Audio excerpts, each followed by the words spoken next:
Welcome to the CEO's program on diversity and inclusion. This is our third session. We're very happy to welcome Rabbi Gordon Fuller, who is the Executive Director of the Foundation for Jewish Studies in Rockville, Maryland. Our goal in our various podcasts is to help understand the issues of diversity and inclusion, and not only for our own staff here at Cerebri, but we're also going to make them available on our website for anyone to download once we get through a few more of these. We started with an imam from Austin who helped us understand Islam. We then had a Hindu religious leader help us with that. And the reason why we're starting with sort of the basic faiths that people have, or the largest communities, is because in order to understand diversity and inclusion, it's our view that you must have a value system in order to be able to decide how you go about thinking through diversity, how you treat other people. So the religious communities around the world have had probably the biggest impact on how people understand or obtain their values, and so the reason to start in this direction is sort of fundamental. So Rabbi, we welcome you, and what we would like you to do, if possible, is to outline for us how Judaism looks at the values of the individual, the value of a person, and how all of this happened from especially an historical point of view, from its foundations. And then once you've given us some insight, we're going to be more than happy to have questions from all of our staff members who are online here in Washington, where we are, also in our Austin office and in our Toronto office. So thank you, Rabbi, and welcome. Thank you. It's a pleasure to be with you. And that's a great way to start. Judaism, I think, is unique because it's not just a religion. And it's also not a race. It's sort of a peoplehood, for lack of a better word. We are a people that has been around for over 3,000 years. And we have our foundational texts, primarily what we call the Hebrew Bible, what many Christians call the New Testament. And we look to those texts, those 5 books of Moses, as well as other parts of the Hebrew Bible, as our moral guide. As you put it, you have to have the values first. And so we don't look at the Bible as history necessarily. It's not intended to be factual history.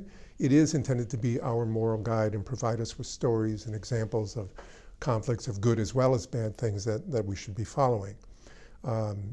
People might have heard Jews being called the people of the book, and it is because we do focus on those texts, and as a people we believe that those texts provide us with rules. They're often called commandments.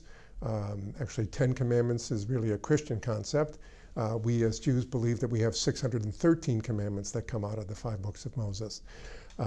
That's a few more than I have to live by. Yes, it's quite a bit more. And the 10 Commandments, what I would call the Decalogue, actually comes from the biblical story at Sinai that many people don't put together the context. The scene at Sinai is one where we are all, as a people, gathered around the mountain, and we hear the Decalogue in the voice of God, and then we freak out as a people, and we say to Moses, hey, we don't want to hear God's voice directly anymore. We're afraid we're going to die. So you go get the rest of the commandments. We're happy to have them, but we want to hear them from you, not from God.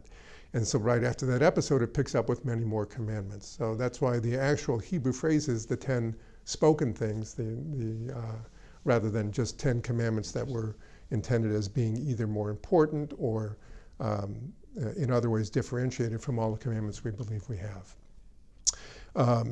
613 sounds like a lot of commandments, and I did a lot of work in education with religious schools, and so I would help the students understand that, yeah, it sounds like a lot, but right now you've got more than half of them covered, because if you're just sitting there quietly, there are 365 of those commandments, an easy number to remember because of the days of the year, are negative commandments. Don't steal, don't murder, don't do whatever, right? And so you're just sitting there, you got those covered. It's those positive ones that present us with more challenges. And that's where I think the value system that you're talking about, John, really comes into play. And I think the first important value, probably the foundational value for Judaism, is from the creation story. We understand that God created a single human being, again, as a metaphorical story, in order to show that no one's parentage is greater than the other. We all descend from that same single first human being. And that first human being was created in God's image, as it tells us in Genesis.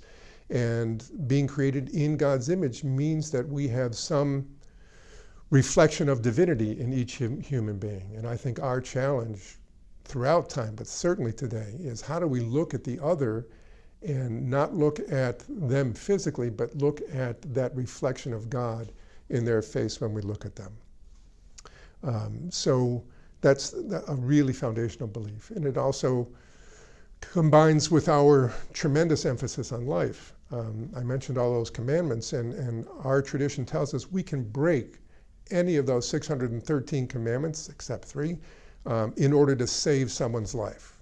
Okay, so even as a rabbi, if I'm sitting in my synagogue on a Shabbat morning when we're not supposed to do certain things, and somebody, God forbid, has a heart attack or some other medical situation, I don't worry about the Sabbath laws. I pick them up, I put them in my car, I drive them to a hospital to help save their life. That's much more important than any of the other religious laws. So life is very important. Understanding that God created each of us in a divine image and that we each reflect that divinity in some way, and our key is to find that out. Another location for a lot of, excuse me, those positive commandments is Leviticus chapter 19. And that's where one would first find a very common law to both Judaic and Christian background, and that is love your neighbor as yourself. It is there in that chapter, and that's a challenge for us.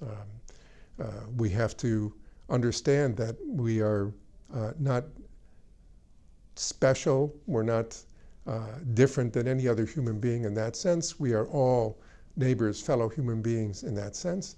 And so that's how we have to accept and love one another. And it's interesting in terms of history that when we left Egypt, our text tells us that we went out in a mixed multitude. It wasn't just the Hebrews that got let out of slavery. And we've always had lots of accommodation for the stranger who lives among us. The different one is still accepted and expected to be part of our community.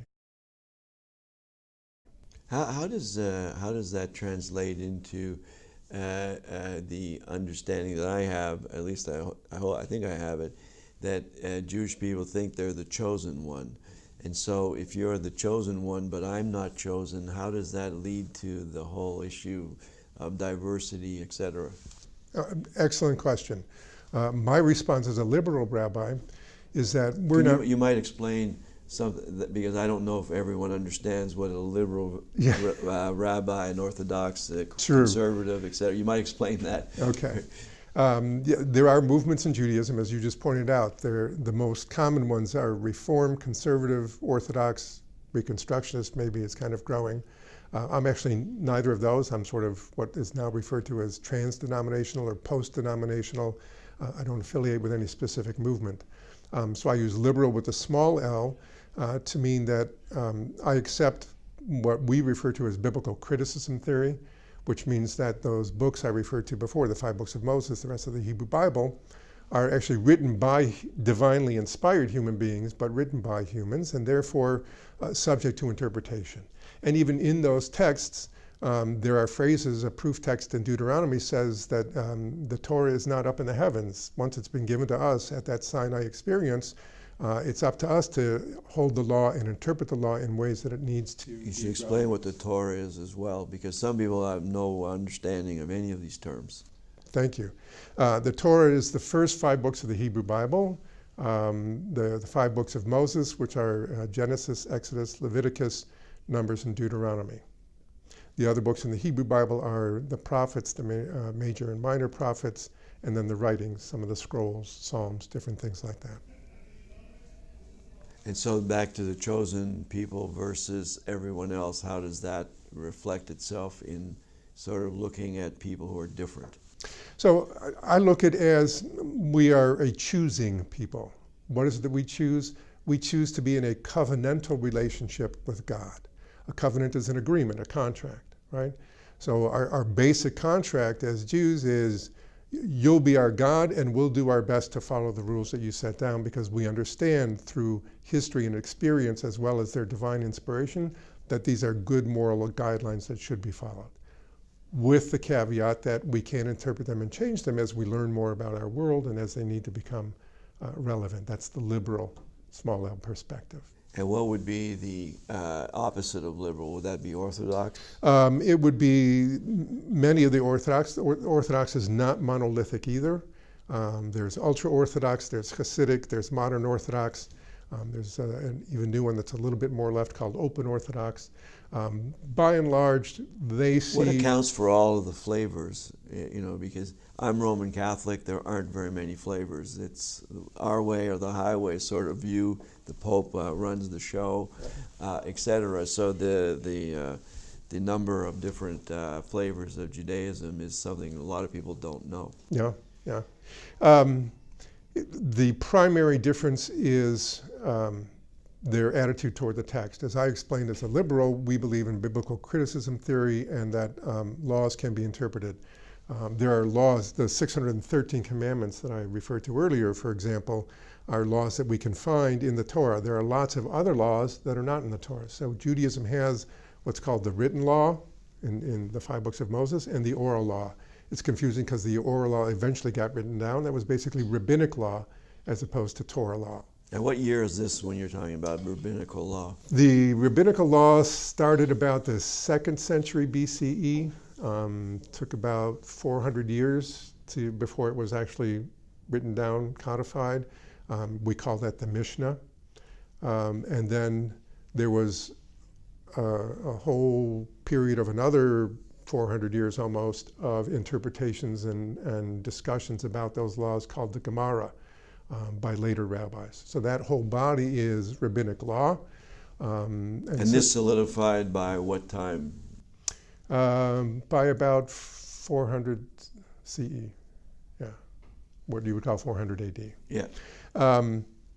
So, and just as an example, one might think that a commandment like from the Decalogue, remember the Sabbath day and keep it holy, is a pretty clear law. That's a rule that you have to do. But if you think about it, there are lots of implicit questions in there. How do you do it? What's okay? What isn't okay?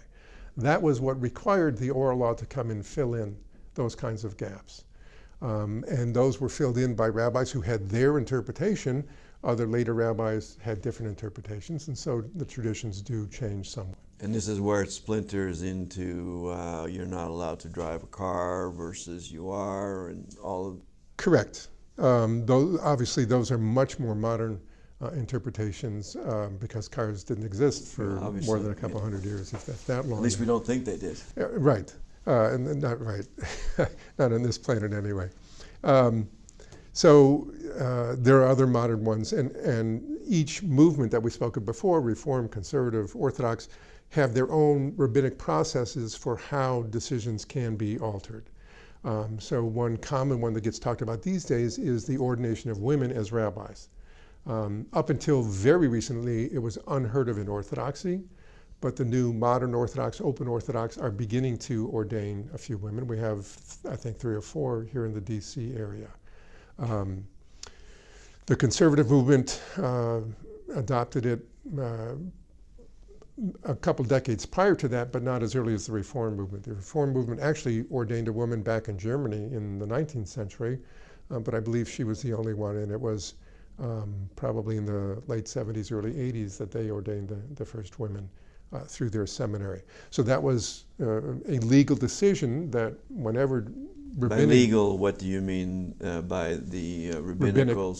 Correct. And who decides what's legal and what isn't from a rabbinical point of view? An excellent question. I can only answer the question for the conservative movement. That was the movement that I grew up in. They have a committee called the Committee on Law and Standards, and that committee is made up primarily of rabbis, a couple of professors of the theological seminary, and maybe 1 or 2 lay people. They decide what issues are going to be looked at. They break up into sub-study groups to look at precedent, and they have certain rules of how we can garner things from texts.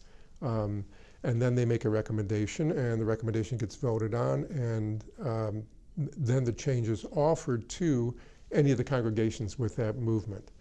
In the conservative movement, the rabbi of the congregation is the ultimate decider. That rabbi can say, yes, I like that new interpretation, we're going to go with it at this congregation, or they can say, I understand where they're coming from, but we're not doing that. And what happens if the congregation doesn't agree?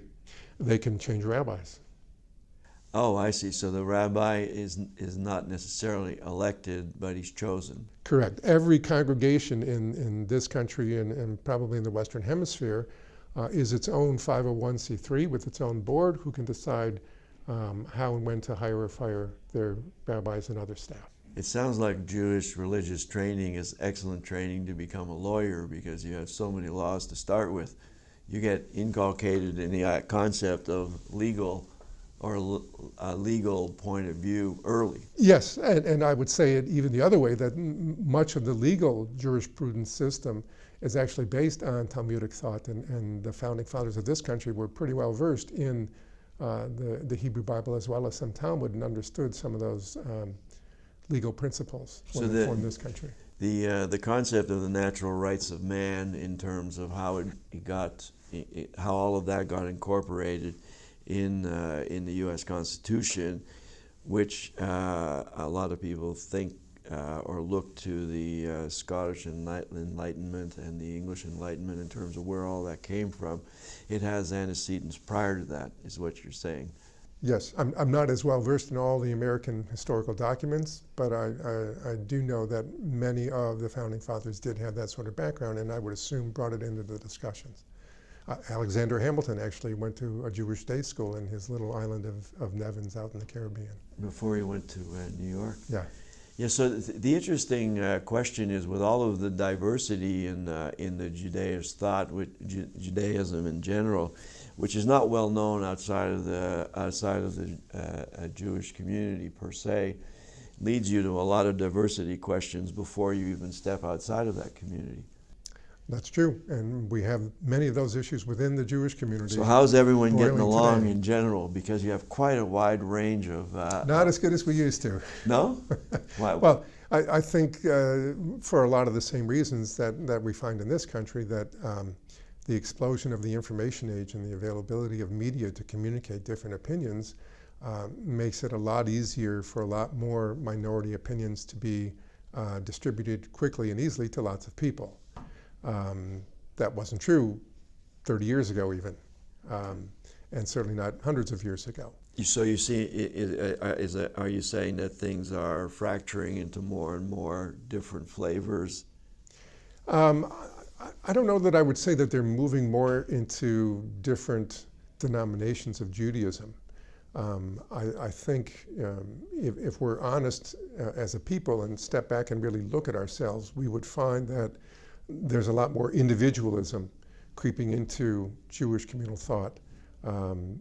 There's a move away from tribalism and more into meeting the spiritual needs of the individual, which has pros and cons. I'm a big believer in community. I am open and liberal, and I believe in the possibility of changing certain things, but I think we also have to hold on to the idea of community to maintain that sense of peoplehood I spoke about earlier. Yeah, the community is important for us in terms of the technology business, because our community is probably, arguably, the most diverse community of any of the sort of industries where one could work. If you look at our company, we have 50 staff at the moment, and they probably come from, if I had to guess, at least 25 countries. And we probably have a dozen or two languages spoken. Every faith probably known, sort of the well-known faiths. And so diversity is an issue. Before you get to obvious problems of skin color and this and that, everyone comes to the table with a different background and a different point of view, and so that's that's one of the reasons to have these series of podcasts, is to have a better understanding of where people come from. I think it's admirable and very necessary in today's communities. Well, it's the world is getting smaller. We don't seem to be adapting to it quite as fast as we might otherwise do, and unfortunately, the only probable solution to making this work better is education and understanding, and that's why we're having these. So, getting back to the one of my very first employees in my very first startup. This is a personal question. Sure. His father was a doctor and very well known in Montreal, where I was living at the time. He said to me one day, "Well, I can be Jewish and not believe in God." And I never understood that, because I'm a Roman Catholic, and that just wouldn't fly for a lot of reasons, based on the dogma and the sort of structure. The values come from a certain well-known set of texts. But I never, so if you could explain that, that would be interesting, because that's the ultimate skepticism, I suppose. And being skeptical and relating to other people seems to be a dichotomy there. So I was just curious if you could, because I never could quite understand that. One of the newest movements in Judaism is called the humanistic movement. And in their origin, they did not believe in God. They were basically culturally Jewish and ritually Jewish, but they didn't have God as part of their movement philosophy. They have since moved on a little bit to what I heard referred to from one of their rabbis locally as God optional. So if you believe in God, you're not going to be excluded, but it isn't a requirement for that movement. It's a very small movement. I think that from my perspective as a rabbi, if someone came to me and wanted to convert to Judaism, I would talk with them about their ideas of God, but there is no legal requirement from a Jewish law point of view for them to profess a certain belief about God that gets them in to the people. So we can accept a wide range of theology. We are a monotheistic religion. I would not accept somebody who wanted to believe in more than one God. Or hold on to. So 0 or 1. So this is a very binary function, which is perfect for technology. Right. So how does one, like I understand one and the mono part. That's fairly straightforward. The 0 part is the part I'm having issues with, because I could never understand how you're saying I want to apply all of the dogma and the structure, but I don't want to necessarily agree to the end goal. And this is one of the problems in diversity and inclusion, is people pay lip service to a certain dogma and but they don't really believe it. Well, let me digress for a second to a story I used to use in schools all the time. And that is, like, you know, the little boy, maybe 5 or 6 years old, maybe even a little bit older, comes up to his mommy and says, "Mommy, where did I come from?" And so the mommy, of course, has been thinking about, when is this day going to come, and how am I going to explain sexuality and reproduction and all this other stuff from my child? So she takes a deep breath and she starts to go into it in the most patient and clear and simple way she can, without getting into too much detail. And he's kind of looking and listening, and when she finishes, he says, "No, I mean, what city was I born in?" So the point is, a lot of people ask questions, and what I have found to be true is that almost never are they asking the real question that's on their mind. It's sort of a The real question or the right question? The real question. The real question. Maybe the right question as well, but certainly the real question that's on their mind. It's sort of a starter question that has to get to the topic and make sure it feels safe, or whatever the dynamic might be, before they get to what's really going on. So when it comes to the 1 and 0 sort of attitude toward God, my response would be to talk a little bit about the Reconstructionists, which actually just changed their name to the Reconstructing movement, just to be clear about that. Their founder's name was Rabbi Mordechai Kaplan, lived in the early part of the 20th century and was a professor at the conservative seminary before he broke away and started his own movement in, like, I think it was the 60s. He had a particular theology that he called transnatural. He didn't see God as a being in a hierarchical relationship with people.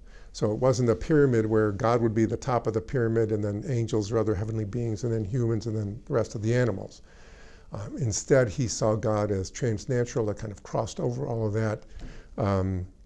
In some modern parlance, you could say the force. God is the force for good in the universe rather than an actual being that you would be in relationship with. And I would find that an acceptable theology as a rabbi and as a Jew.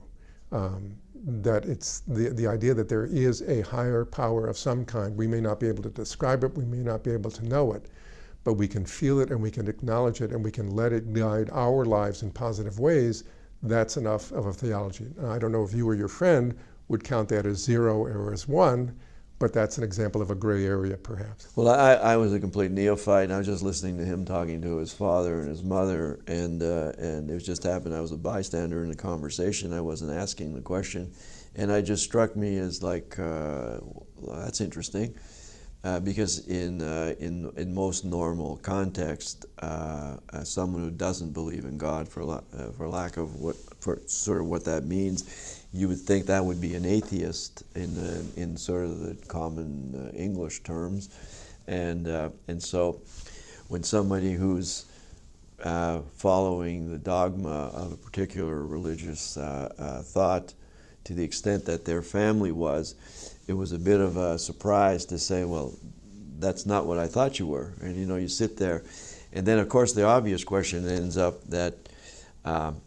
where do the values come from that you really believe in? Because the diversity and inclusion problem that we have in our business in particular, it stems from the fact we have so many people from so many different places, and the rules about how you go about doing things have changed and evolved. Speaking of the rules and that you've had to accommodate in Judaism, the rules are changing. And what's acceptable 10 years ago, or what would have been acceptable 10 or 15 years ago, is no longer acceptable, and that's changing quite quickly. So those foundation of how you process those changes are what, that's what we're really questioning here. Yeah. Well, again, from a liberal perspective, if you were to ask me, what's the real purpose of Judaism? I think one of the text citations is that we are supposed to be a kingdom of priests and a holy nation. So what does that mean? In a sense, it means that we are supposed to, again, be in some sort of covenantal relationship with God, and that relationship guides us in how we behave and how we treat our fellow beings. And so I'm sure you probably recall that maybe, 10, 15 years ago already, maybe more than that, there was this whole movement of WWJD, what would Jesus do? And people had these little armbands and things like that. Well, it's a similar kind of process, whether that's Jesus or God or whatever, Muhammad or Allah or whatever you want to put in there, or Vishnu or any of the God. The point is that if there is a moral guide from your particular faith tradition or your people that helps you to make good decisions and positive decisions, that's what's really crucial. And so when we go to interact with our fellow human beings, if we find ourselves getting riled up or in some other ways put off, if we can take a moment and breathe and remember what's a holy way to respond in this situation? What's a godlike way? Whether you believe in God as a being or not, what would be a holy or godlike way to respond in this situation? I think that would go a long way toward increasing acceptance of diversity of all kinds. Yeah, it's an interesting problem because it's an interesting concept because if you haven't, like my friend said, I don't believe in God, yet I follow the practice and the dogma of the Jewish faith. If you want to reach a conclusion as to how to treat a situation and you want it to be godlike, yet you don't believe in it, then that creates a bit of a conundrum as to how that all sorts itself out. We're all very complicated, I think. I think there's absolutely no question about that. And this discussion proves it, if nothing else. If any of the staff have questions, you can fire it out on chat. I hope I haven't been monopolizing all the questions. it's very, very interesting to a layman who's not familiar with the Jewish faith how many variations there are. So one of the things questions I had was, let's say I break one of the laws or I don't follow one of the laws. What is the acceptable consequence? Is it in Catholicism you have to go and tell the priest, and the priest tells you what you have to do in recompense in order to be able to satisfy all the requirements, et cetera, et cetera. What happens, you have a lot more laws, I think, than we do. I think we started with 10. It's always more complicated, but that's what we started with. So what happens if you find yourself outside of the value system that you've created? A great question. I would first explain that there are two different kinds of laws, and therefore two different kinds of sins. One is a sin against God, and the other is a sin against a fellow human being. Okay? So a sin against God would be a ritual error or mistake, right? If I didn't observe the Sabbath a certain way, or if I didn't pray a certain way or at a certain time that I was supposed to. They don't involve other people. But if I break those laws that tell me how I'm supposed to be with my fellow human beings, if I'm not taking care of the poor the way I'm supposed to, or the other unfortunate people, or if I'm not treating everyone with respect, if I'm not loving my fellow neighbor as myself, our tradition says we're not allowed to go to God to ask for forgiveness until we've gone to that person that we offended and asked them for forgiveness. That's part of the process for us. And our time for doing that is the High Holy Day period time, which is coming up this fall, as it does every fall. And it's a long process. In some ways it begins with Rosh Hashanah, the Jewish New Year. In some ways you could say it actually begins the month before that, because for the whole month before that holiday there are penitential prayers that are added to the daily service to get us in the mood and thinking about what do we need to do to lead better lives, to be better human beings and better Jews. And the 10 days from the Jewish New Year until the Day of Atonement, Yom Kippur, is a 10-day period, and we call that the 10 days of atonement, because that's the period of time we have. And then, of course, the actual Yom Kippur, the Day of Atonement, is a day of fasting physically for full 25 hours from sunset to sundown, and spending the whole day in prayer and in reflection, doing what we call an accounting for our own soul, trying to make sure that we have asked for forgiveness the way we were supposed to. And then the feeling is that if we've done that right at the culmination of the day, you end the fast and you have a celebration that you are going to then have a good year coming. So once a year you're to reflect on all of the things you think where you may be offside. In terms of all of the laws, how many are in one category versus the other? You said there's two categories. I don't know that I have a specific number. Is it roughly 1/3, 2/3? Let me think about it for a minute. I would guess with all the Levitical laws, it's probably, if we're going to use 2/3, it would be 2/3 ritualistic things against God and 1/3 against fellow human beings. That's just a ballpark guess. In terms of Judaism, is there a wide variety of practice globally, because there are Jewish communities in many places of the world?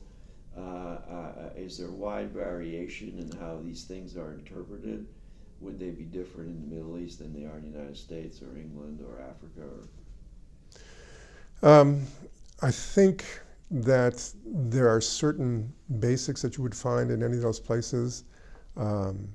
Ritualistically, certain things in the services in the synagogues or temples, whatever they have in those particular countries, would be very similar to the ones that we would find in this country. Depending on how traditional the congregation is, many of them pray in Hebrew, regardless if they're in France or in Russia or any of the European countries or other foreign-speaking countries, South American countries that have their own native languages. The prayers might still be in Hebrew or might be mixed Hebrew and whatever the native language is. The structure of the service would probably be similar, but the specifics of what they include, tunes they use, things like that would be different.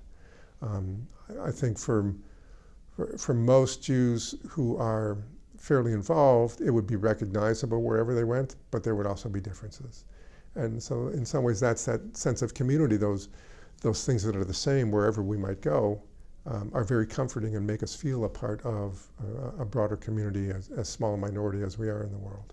So if I went from one, because you mentioned that every congregation is denominated on a separate basis. If I went from one synagogue to the other than local language, I would pretty much understand what was going on. You'd probably understand the flow of what was going on pretty well, right? The public reading of the Torah on a Sabbath morning or a holiday morning. The Torah scroll itself might look different, but that would be the key piece that the service builds up to with prayer. And then there's some closing prayers, things like that. Yeah, the flow would be similar, specifics would be different. Who actually produces the Torah for the congregation? Because it's a written scroll, if I remember correctly. It is a handwritten scroll. And so who gets to write them? Can anyone just sit down and copy the other one, or how does that work? No, you have to go through training to be a scribe. It's called a scribe. Yeah, sofer would be the Hebrew word. It's called a scribe. And they learn all the rules about how to make all the pieces of the Torah, the parchment, how to make the parchment. They actually make their own inks, how to make the wood handles that it goes on. Because it's a fairly large, you can carry, one person can carry it. Yes, yeah, and it has all 5 books of Moses on every scroll. So they learn all the rules about how to make them. It takes about a year for one person to do an entire scroll. And they're pretty expensive because they are hand done and have to be on parchment from a kosher animal. So in the United States, how many people would be allowed to write one? Was there thousands or hundreds? Or? I would guess that there's probably hundreds. I don't know if there's thousands in this country. It's possible, but it's not a large number. Yeah. Even in Israel, which has a Jewish community about the same size, maybe even slightly larger than America. And with all the rabbis they have, they're not all scribes. Just because one is a rabbi does not make them a scribe. Oh, I see. So if you're a rabbi, you don't have the right to do that. Correct. Interesting. Could you go back from a historical point of view and explain the importance of the Temple Mount and how that relates to Jerusalem in terms of the temple and the various? It was built, it was destroyed, built, destroyed, etc. There's a history there that's interesting. We as a people, I think, made space holy, starting with the tabernacle that was commanded to Moses to build. By space, what do you mean? That there's a defined space where God's presence would dwell among us. And in fact, the quote in the Torah is, and they will make me a sanctuary and I will dwell among them. And the rabbis note that it says among them, not among it. You would think that it should be it, referring to the sanctuary, but it's among them, referring to the people. So it's really us as human beings who need this defined space as a way to help us access whatever God we believe in. So it started with the tabernacle, which was a special tent-like area that had boundaries. And this was in Jerusalem? Or? This was on the wanderings in the desert. Oh, in the desert. Right, and the Holy Ark had according to tradition, the tablets, both sets, the set that Moses smashed when he first came down and saw the golden calf, as well as the second set that were made to replace those. Those were carried in the Holy Ark as they wandered. And eventually, when it was time, there was a place selected and to have the temple built that was going to be the temple to God. And that was where sacrifices moved from being in whatever town people lived in once they settled the land to the more central place in Jerusalem. And that obviously happened with King Solomon about the year 900 or so BCE. That first one lasted a good 400 years before it was destroyed by the Babylonians, 586 BCE. And that was an exile. The Persians conquered the Babylonians and about 50 years after that and said we could go back and rebuild the temple. That was the second temple. This is a busy temple. It keeps getting destroyed and rebuilt, destroyed and rebuilt. Yeah, well, just those 2 times, and we haven't had a third, and most of us don't want a third temple, though there's probably a very small fraction of Now, how does the Wailing Wall in Jerusalem factor into all of this? The Wailing Wall is actually a retaining wall of the earthen base that the temple stood on. So it's the closest we can get to where that holy space was for all almost 1,000 years that we had the temple with the ritual sacrifice led by the high priest and the other priests and Levites. So when the second temple got destroyed in 70, just a generation after Jesus, that's when Rabbinic Judaism really took the reins and moved the people into Rabbinic Judaism thought. And it had already been developing because there were people after that first exodus into Babylonia who stayed there. They didn't come back, even though the Persians said it was okay. They stayed there and had their first synagogues, and things started to diffuse then. And then once Rabbinic Judaism took hold, we moved from being the people of the temple to really the people of the book and the texts. So the Wailing Wall is something important in terms of, because when you see it on television, most people see it on television because they don't have a chance to go to Jerusalem. When you see people approaching the wall, it's quite an interesting, it's not one would think as being important, but it is. And what is the practice of putting things in the wall? The idea was because that's the closest we can get to that very special holy place. The most special place was called the Holy of Holies, and only the high priest could go in it. And the high priest was the only one who knew how to pronounce God's name. We talk about the Tetragrammaton, the four-letter unpronounceable name of God, because we don't know how to pronounce it. So that's the closest we can get to that physical space. And so the idea is that it's sort of like a hotline. We can get a little bit closer so that maybe our prayers have a better chance of being listened to. So we write them and put them as close as possible. So one of the questions is the relationship between Israel and Jews in general is very multifaceted. And so someone was asking, can you sort of expand on that and how those two things interrelate?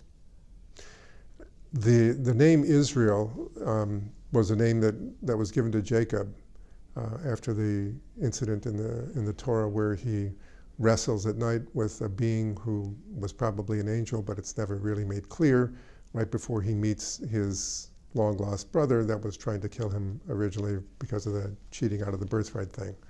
And so the blessing that this being gives to Jacob says, no longer will you be Jacob, but you will be Israel. Israel actually means God wrestler. So that's where the name Israel comes from, and in a sense we are a people who wrestle with God all the time. We believe that the quote-unquote promised land was promised to us, but more importantly it's the locus of our history. It's where our ancestors walked and developed the religion and developed the temples and developed what came after temples, and where the Talmud was written and all these other kinds of things. Although there was a Babylonian one, there was a Jerusalem Talmud as well. So we feel a close connection to it. It was something that, even though we went through close to 2,000 years of diaspora after the Roman expulsion, when the Second Temple was destroyed, we always kept Jerusalem and Israel in our prayers and always hoped for a return. It was actually a 20th century, well, I guess late 19th century journalist who was the person that really started Zionism. Theodor Herzl. Yeah. And he was actually an assimilated Austrian Jew, yes, who was covering a French trial of a Captain Dreyfus, yes, who was found guilty, even though the charges were clearly trumped up, of whatever crime he was eventually exonerated. Eventually, yes. Yeah. But Herzl, as a journalist covering that and not being able to understand how such a verdict could happen, decided the only way the Jews could ever be accepted as fellow neighbors in the world of nations is if we had a metaphorical house on the block of nations. So he wanted the Jews to have a home on the same block as the Russians and the French and the Germans and the English and all the other nations of the world. So that was really the founding thought of Zionism. And he was incredibly able to make it happen. A lot of people believe that it was only the Holocaust that made Israel become a nation, but I don't believe that's the case. There were people moving to that area, Jews moving to that area throughout early 20th century, and it already started. Even 19th century, and even before that. I mean, there was always a Jewish presence somewhere in the country, even with all these expulsions. But Jews lived there. Tzfat, the mystical town, was very well populated and a center of cultural and Jewish activity in the 16th century. So there's always been a Jewish presence, and Herzl wanted us to get back to making that our home. The modern day, so Zionism is a belief that Jews deserve a homeland, a house on that block of nations. So that's the difference between Zionism and Israel and et cetera. Right. So, yeah. So I consider myself a Zionist, and I consider myself a liberal Jew. I believe that we as Jews deserve a homeland and a place on the block of nations.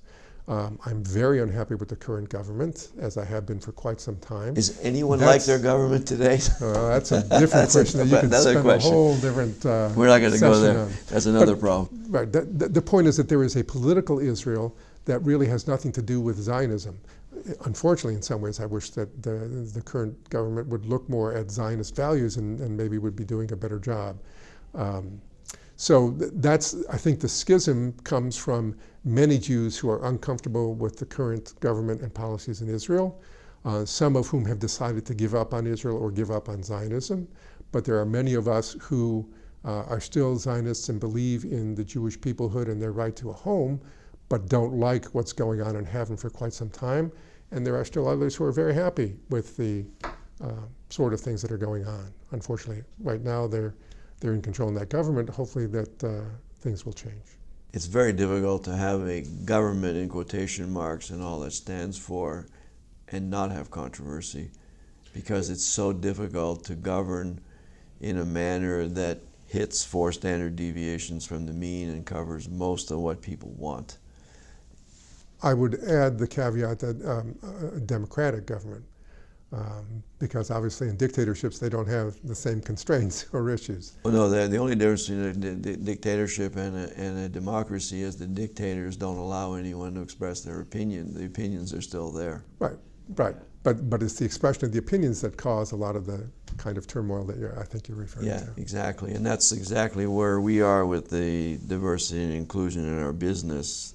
People express themselves differently, and you can't have one way of expression. You have to allow for more ways to. Some people are more timid, some people are more aggressive, et cetera. Language, et cetera, has a lot to do. And so one of the foundations is to understand exactly how you think through that. So that's why we're here. I think there's also some human issues about how we may not feel that we've been heard if our opinion isn't accepted. And I think that that's something that you might want to think about addressing in future diversity sessions. Yeah, well, that's totally away from religious values and peoplehood values. The term politics is an interesting term, but in the corporate context, a lot of people enjoy playing politics because they think they're good at it and because they're able to persuade people, etc. But that may fly in the face of making decisions quickly and efficiently and in a proper fashion where everyone expresses their views in a proper forum and that the views are not expressed outside of that forum, etc. One question we had was, could you tell us, we've had some interesting questions in the past. For instance, we asked our Hindu religious leader why Hindus would not treat cows as sacred. So one of the analogous questions would be, what does kosher mean, and how important is that to Jewish people? That's a complicated answer, because the word kosher almost immediately brings food to mind in most people's heads, but all it really means is acceptable. So behavior can be kosher or not kosher, because you can have acceptable or unacceptable behavior, right? So you can do things in a not kosher way. When it comes to the dietary laws, there are Jews who choose to follow the dietary laws. I am one of them. And which part of where do those laws come from? Are they in the Torah, or are they in the rabbinical side? How does? Yes and yes. So there is a specific law about not mixing milk and meat that appears a number of different times in the Torah. And why would you think they would have said that? Is there We don't know. We don't know. We can make interpretations. The fundamentalist answer would be because God says so. That's not terribly interesting. So No, my personal feeling is that it has to do with sensitivities to the animals, because you don't want to, kill an animal that was, nursing its mother right then and there in front of the mother who was nursing it. Whatever, it's sort of a sensitivity to animals. There are people who think it has to do with health reasons, and those are other interpretations, but none of them come from religious sources. Okay. There are specific animals that are allowed or forbidden in the Torah. And most of them are groups. So, for instance, the mammals that we can eat have to have both a split cloven hoof and chew their cud. Meaning ruminate, have more than one stomach. So the herding animals, cows, sheep, goats, they would be fine. But other animals, horses are not. They ruminate, but they have a smooth hoof.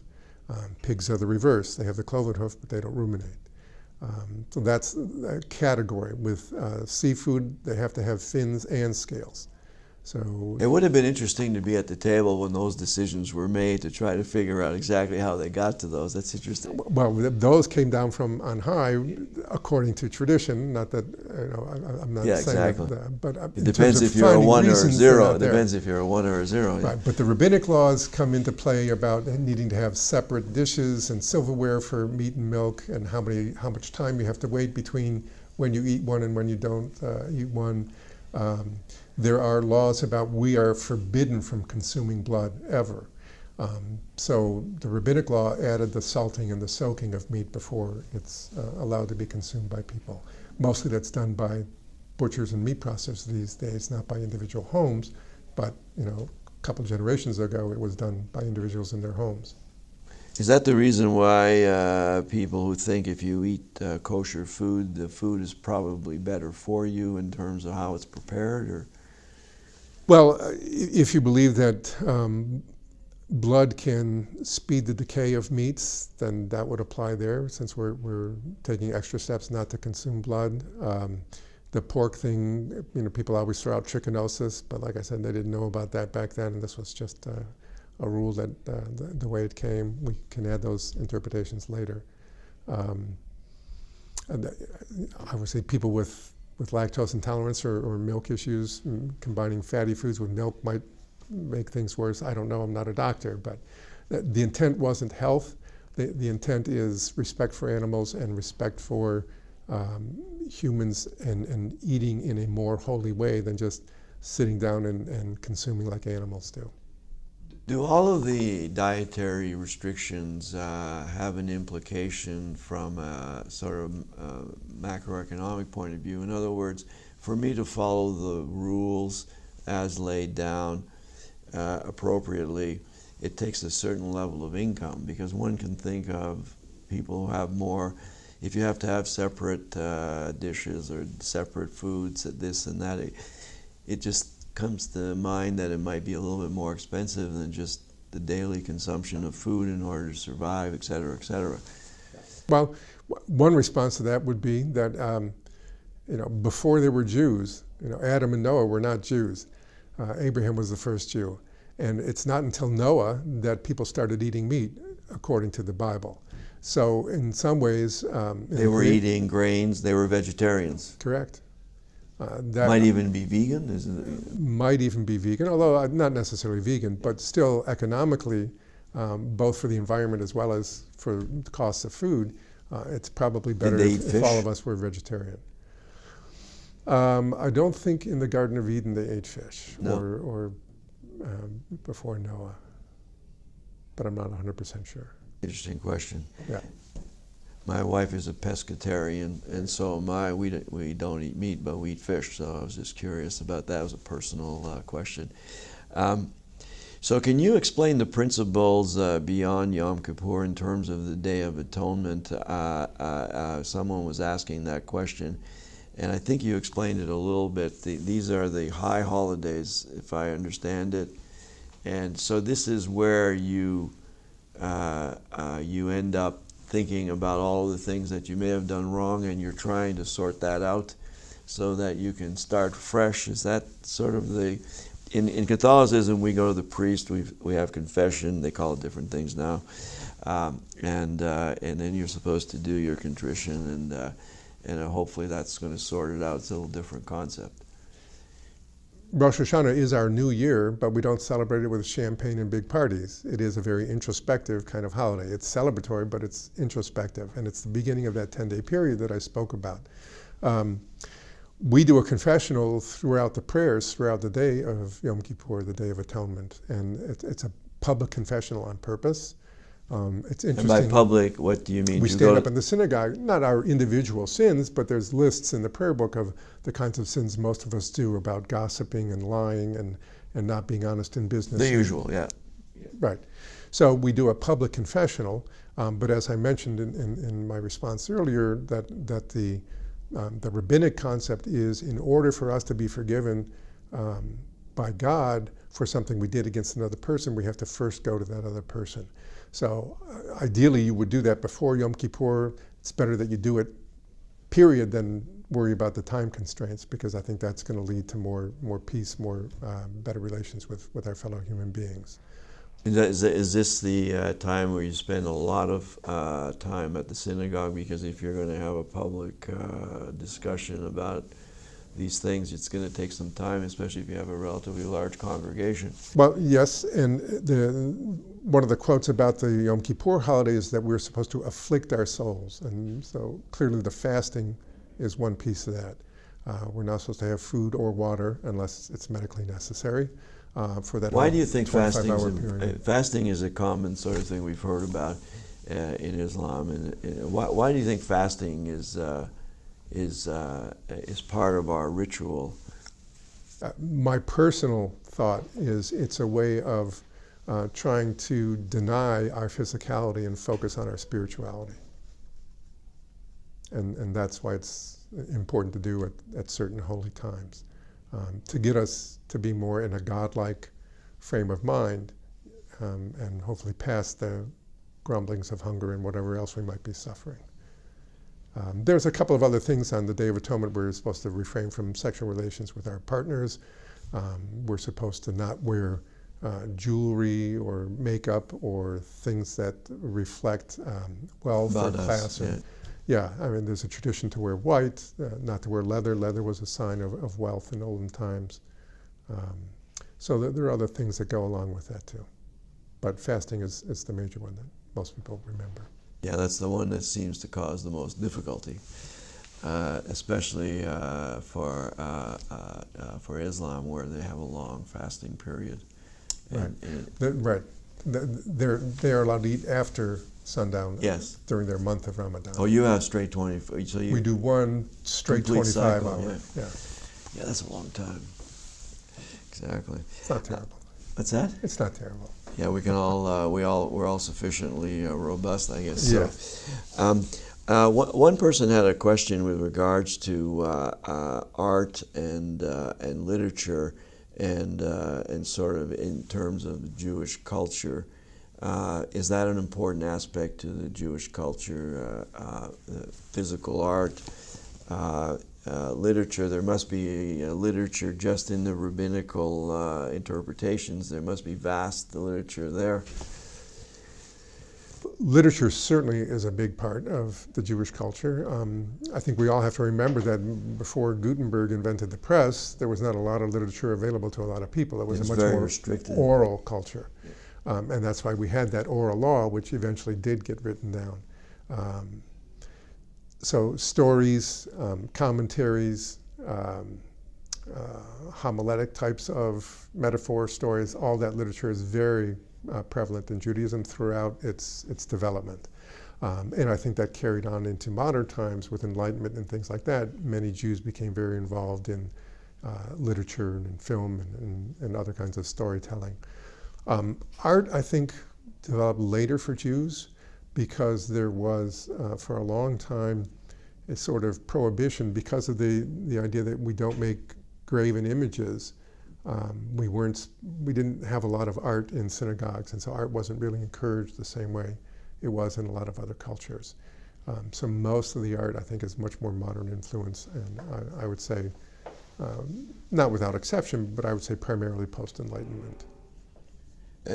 Jewish people are very prominent in medicine, and medicine is the ultimate values where you take the Hippocratic Oath, and if someone is at risk, a doctor is supposed to help them, which is probably one of the highest values that we have in our culture as a matter of course. So is there a particular reason you think why there's so many prominent Jewish doctors on a global basis? Is there a sort of interesting value there that leads itself to people wanting to do that, or is there a...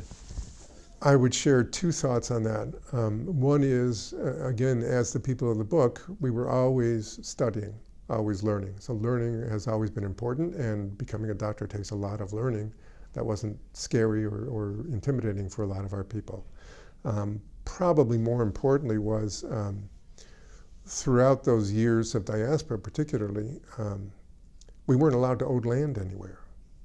So we had to turn to profession, and not only were we not allowed to own land, but we were at risk of getting kicked out, as we did from almost every country around at some point or another. On a fairly regular basis. Right. So if you were going to make it, you had to have some sort of profession you could take with you. You can be a doctor on anybody, anywhere you go. You can be a jeweler and take a packet of jewels anywhere you go. You could take certain skills like being a tailor and do that wherever you would go. So I think Jews ended up in a lot of those professions by default, not necessarily because of any other. No special intent or skill necessarily, but just the portability of